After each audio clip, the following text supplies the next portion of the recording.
Krásny deň vám želá vešťareň u Verony. Na čo si dať pozor na 10.12.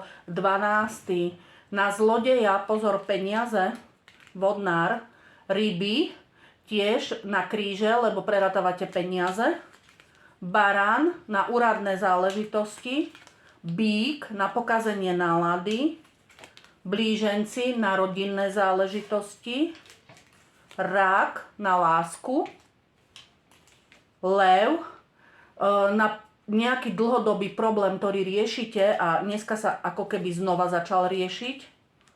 Panna na zháňanie darčekov. Váhy, dneska o niečo prídete a je to hlavne taký pokoj na duši. Škorpión na stretnutie, od ktorého veľa očakávate. Strelec na tlaky a stresy v práci. A kozorožec na nohy, kolená, ako keby vás to omíňalo už dlhšiu dobu a porozmýšľajte, či idete správnym smerom. Nech sa vám darí, krásny deň, s láskou v srdci, Verona.